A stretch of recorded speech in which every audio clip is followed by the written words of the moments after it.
Hey everybody, this is Steve, and I wonder, who do you think is being changed here? Christ or his disciples?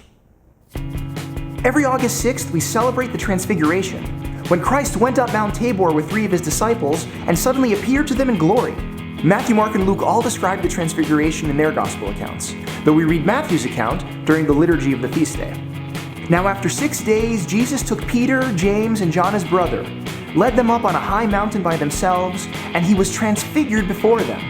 His face shone like the sun, and his clothes became as white as the light. The icon of the Transfiguration can show us just how amazing this was for the disciples.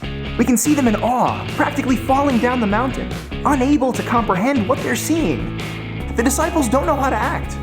Their humble friend and teacher, a lowly and poor carpenter, suddenly appeared to them brighter and more glorious than the sun. They didn't know how to react to this change in Christ. But was it really a change? We talk about Christ being transfigured that day, but we should also remember what St. Paul tells us. Jesus Christ is the same, yesterday, today, and forever. The glory which the disciples saw during the Transfiguration wasn't new to Christ. He's the Son of God, the second person of the Holy Trinity. Always has been, always will be. Christ doesn't change who he is during the Transfiguration.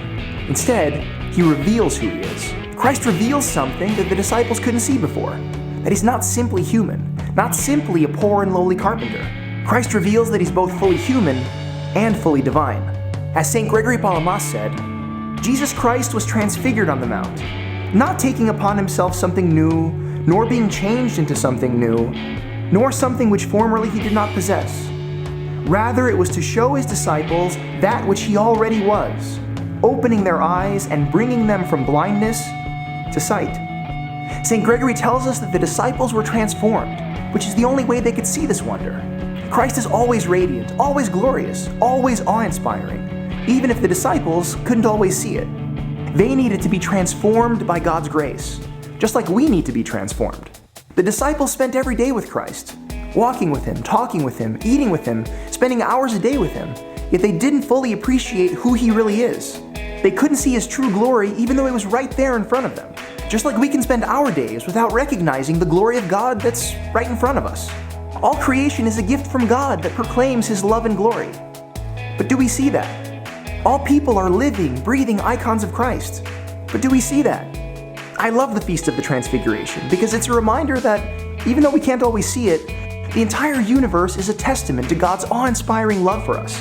And it's a challenge to better see the beauty that God has placed in everyone and everything. It's a challenge to be the bee.